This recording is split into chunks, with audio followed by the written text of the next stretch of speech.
Praise the lord. యేసుక్రీస్తు ప్రభువారి ప్రశస్తమైన నామంలో మీకు శుభాలు వందనాలు తెలియజేసుకుంటూ ఉన్నాను. ప్రియ సహోదరి సహోదరులారా, మత్తయి సువార్త 23వ అధ్యాయము మొదటి 3 వచనాలు చదువుకుందాం. అప్పుడు యేసు జన సమూహముతోనూ తన శిష్యులతోనూ ఇట్లా నేను శాస్త్రులను పరిసయ్యులను మోషే పీఠమందు కూర్చుండువారు గనుక వారు మీతో చెప్పు వాటిని అన్నిటినీ అనుసరించి గైకొనుడి, అయినను వారి క్రియల చొప్పున చేయకుడి, వారు చెప్పుదురే కానీ చేయరు. ఈ 3 వాక్యాలను గమనించినట్లయితే ఇక్కడ ప్రభువు వారు జనసమూహంతో చెబుతూ ఉన్నాడు, శిష్యులతో కూడా చెప్తున్నాడు. శిష్యులు అంటే భవిష్యత్తులో వాళ్ళు అపోస్తులు, సువార్తను వాక్యాన్ని ప్రకటించవలసిన వారు, మందిరాల నిర్మాణం చేయవలసిన వాళ్ళతో కూడా చెప్తూ ఉన్న మాటలు ఏమిటంటే, శాస్త్రులు పరిసయ్యుల వలె కేవలం చెప్పేవాళ్ళుగా ఉండటం కాదు, చెప్పేది చేసేవాళ్ళుగా ఉండటం అనేది ప్రాముఖ్యమైన విషయము అనే విషయాన్ని తెలియచేస్తూ, వాళ్ళు చెప్పింది వినండి కానీ వాళ్ళు చేసినట్లుగా చేయబకండి. అంటే వాళ్ళు చెబుతారే కానీ చెయ్యరు. వీళ్ళనే యేసుక్రీస్తు ప్రభువారు ఇక్కడ అన్నది ఏంటంటే, వీళ్ళని వేషధారులు అని అంటం జరిగింది. వేషధారులు అంటే వేషధారులు అంటే ఏంటంటే, వారు చెయ్యరు కానీ చెప్తారు, చెప్పిన విధంగా ప్రాక్టీస్ చేయరు. అలాంటి వాళ్ళను వేషధారులు అంటారు. అంటే బయటకి ఒక రకంగా కనిపిస్తారు, లోపల ఇంకొకరు ఉంటారు. బయట చెప్పే విధంగా లోపల ఉండదు. కాబట్టి ఆ విధంగా డిఫరెంట్గా ఉంటారు. బయటకి లోపలికి డిఫరెంట్గా ఉండేవాళ్ళని వేషధారులు అంటాడు యేసుక్రీస్తు ప్రభువారు. ఈ 23వ అధ్యాయంలో 7 సార్లు వేషధారులను యేసుక్రీస్తు ప్రభువు శపించినట్లుగా చూస్తాం. వేషధారణ అనేది ఒక చెడ్డ స్వభావము, నష్టదాయకమైన స్వభావము కూడా. కాబట్టి ఇక్కడ ప్రాముఖ్యంగా తెలియజేస్తూ ఉన్నది ఏమిటంటే, ఈ వేషధారులను అంటే చెప్పి చేయని వాళ్ళను, చెప్పేది చేయని వాళ్ళను అంటూ ఉన్నది. చూడండి 23వ అధ్యాయము 27వ వచనంలో, అయ్యో వేషధారులైన శాస్త్రులారా పరిసయ్యులారా, మీరు సున్నము కొట్టిన సమాధులను పోలి ఉన్నారు. సున్నము కొట్టిన సమాధులతో పోలుస్తూ ఉన్నాడు. అంటే బయటకి సున్నం కొట్టి చాలా బాగా ఉన్నట్లుగా కనిపిస్తుంది, అంతరంగం అంతా కూడా కల్మషంతో ఉంటుందన్నమాట. ఆ విధమైన స్వభావము మీరు కలిగి ఉన్నారు అనే విషయాన్ని ఇక్కడ జ్ఞాపకం చేస్తూ ఉన్నాడు యేసుక్రీస్తు ప్రభువారు. కాబట్టి మనము రక్షింపబడిన విశ్వాసులుగా లేదా దేవుని పరిచర్యలో ఉన్న దేవుని యొక్క సేవకులుగా మనము ఆ శాస్త్రుల వలె పరిసయ్యుల వలె ఉండకూడదు అని బోధన చేయటం జరుగుతూ ఉంది యేసుక్రీస్తు ప్రభువారు. చూడండి ఒకసారి మత్తయి సువార్త 7:5ని చూసినట్లయితే మనకు ఒక విషయం గమనించవచ్చు. మత్తయి సువార్త 7:5 వేషధారి అంటే వేషధారుల్ని ప్రస్తావిస్తూ ఉన్నాడు. వేషధారి, మొదట నీ కంటిలోనున్న దూలమును తీసివేసుకొనుము, అప్పుడు నీ సహోదరుని కంటిలో ఉన్న నలుసును తీసివేయుటకు నీకు తేటగా కనపడును. వేషధారులతో యేసుక్రీస్తు ప్రభువారు చెబుతూ ఉన్న మాటలు ఏమిటంటే, ముందు నీ కంటిలో ఉన్న దూలాన్ని తీసివేసుకో, ఆ తర్వాత ఎదుటి వాళ్ళ కంటిలో ఉన్న నలుసు కనిపిస్తుంది. కాబట్టి ముందు నీకు నువ్వు సరి చేసుకో. ఇది మనందరికీ అవసరమైందనమాట. ఈ రోజున వేషధారణ అనేది సో కామన్. అందరిలో కనిపిస్తూ ఉంది. దాదాపుగా అందరిలో కనిపిస్తూ ఉంది. బయటకు ఒక రకంగా కనిపిస్తారు, లోపల ఇంకొక రకంగా ఉంటారు. వాళ్ళు ఏది చెప్తారో అది చెయ్యరు, చెప్పడం మాత్రమే చేస్తారు, చేసే విషయంలో మాత్రం తప్పిపోతూ ఉంటారు, వారు చెయ్యరు. కాబట్టి ఆ విధమైన స్వభావము అందరిలో ఉంది. ఎక్సెప్షన్ వీళ్ళకి లేదంటానికి దానికి రకరకాలైన కారణాలు ఉండవచ్చు. రకరకాలైన పరిస్థితులు, ఒత్తిళ్ళు, ఇబ్బందులు, కష్టాలు ఏదైనా కానీ, కారణం ఏదైనా కానీ, వేషధారణ అతి సాధారణమైపోయింది క్రైస్తవులలో, విశ్వాసులలో, బోధకులలో, దేవుని పరిచర్య చేస్తూ ఉన్న జనాంగంలో సహితము వేషధారణ అనేది సర్వసాధారణంగా కనిపిస్తూ ఉన్నది. అత్యంత ప్రమాదకరమైనది కూడా. ఈ ప్రమాదాన్ని గురించి చెబుతూ చూడండి, మత్తయి సువార్త 24వ అధ్యాయము 50-51 వచనంలో. వాస్తవానికి యజమానుడు ఒక దాసునికి కుటుంబ భారం, గృహ భారాన్ని అప్పగించి వెళ్ళిన తర్వాత అతడు బాధ్యతగా ఉండకపోయినట్లయితే జరిగే విషయాన్ని చెబుతూ వేషధారులను ఇక్కడ ప్రస్తావించాడు. చూడండి 50-51 వచనం. ఆ దాసుడు కనిపెట్టని దినములోను వాడనుకొని గడియలోను యజమానుడు వచ్చి వానిని నరికించి.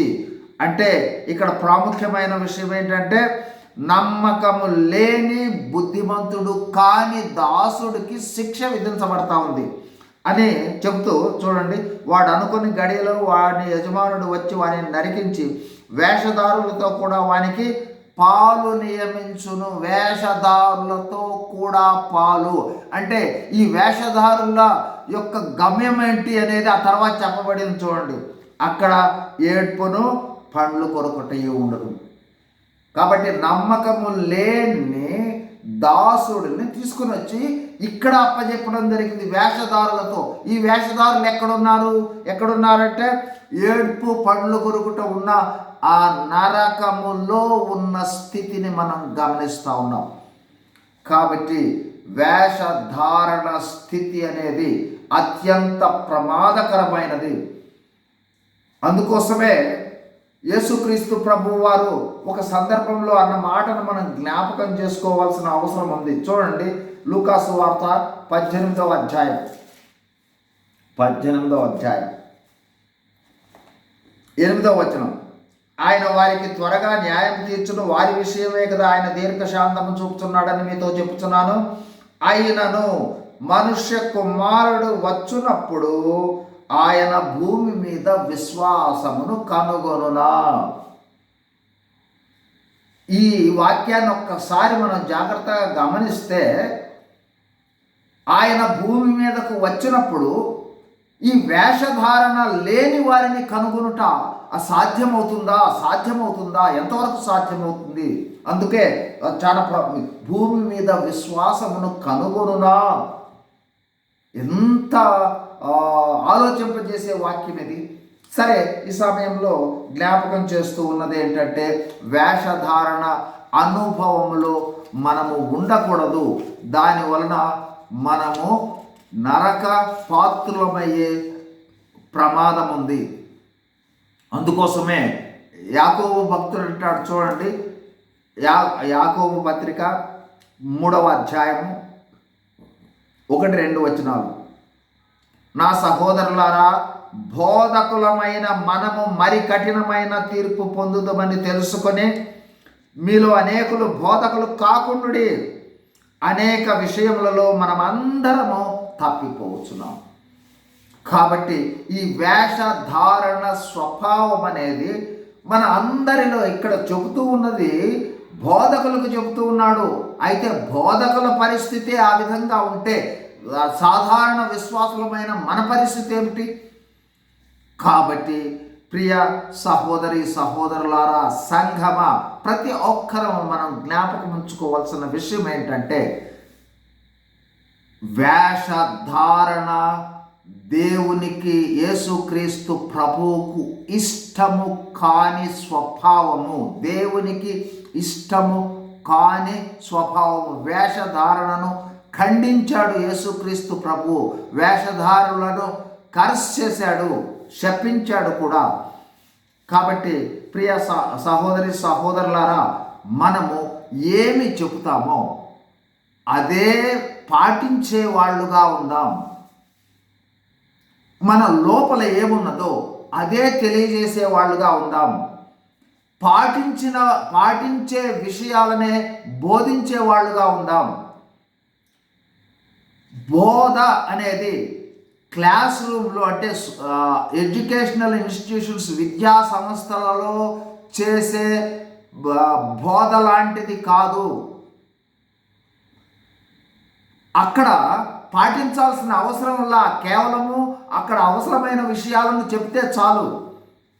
అయితే మందిరాలలో పరిచర్య, మందిరాలలో బోధ అలాంటిది కాదు. మాదిరికరముగా ఉండి పాటించి బోధించాలి. అట్లాగే విశ్వాసులమైన మనము మాట్లాడేటప్పుడు కూడా ఏ విషయాన్ని మాట్లాడుతున్నామో దానిని మనము ప్రాక్టీస్ చేసే వాళ్ళంగా ఉండాలి. అప్పుడు ఎదుటి వాళ్ళకు చెప్పాలి. ఆ అనుభవంలో ఉండటం అనేది ఎంతైనా ప్రాముఖ్యమైన విషయం. సరే, ఈ సమయంలో మరొక వాక్యాన్ని మీ గమనంలోనికి తీసుకొస్తాను. మత్తయి సువార్త 12వ అధ్యాయము 36వ వచనం. 12:36.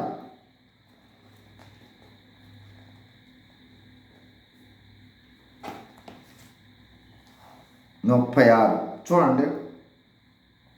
నేను మీతో చెప్పునదేమనగా, మనుష్యులు పలుకు వ్యర్థమైన ప్రతి మాటను గూర్చి విమర్శ దినమును లెక్క చెప్పవలసి ఉండును. కాబట్టి మనము మాట్లాడే ప్రతి వ్యర్థమైన మాట అంటే మనం పాటించుకోకుండా ఎదుటి వాళ్ళకు చెప్పే మాట, మన లోపల లేకుండా ఎదుటి వాళ్ళకు బోధించే బోధ, మనం పాటించుకోకుండా ఎదుటి వాళ్లకు కనిపించే విధానం, ఇవన్నీ కూడా ఒకానొక సమయంలో వ్యర్థమైన ప్రతి మాట కూడా లెక్క అప్పచెప్పవలసి ఉంటుంది.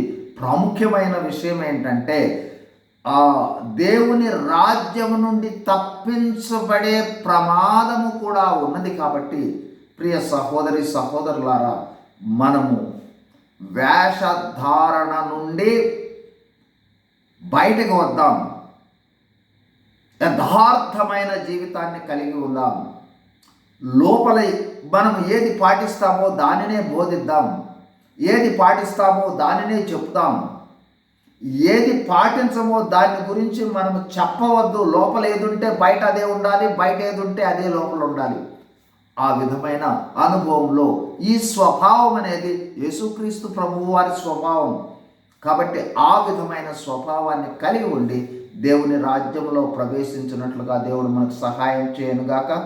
ప్రార్థన చేసుకుందాం. పరిశుద్ధుడైన మా ప్రియ పరలోకపు తండ్రి, యేసుక్రీస్తు ప్రభువారి ప్రశస్తమైన నామంలో స్తోత్రాలు, వందనాలు.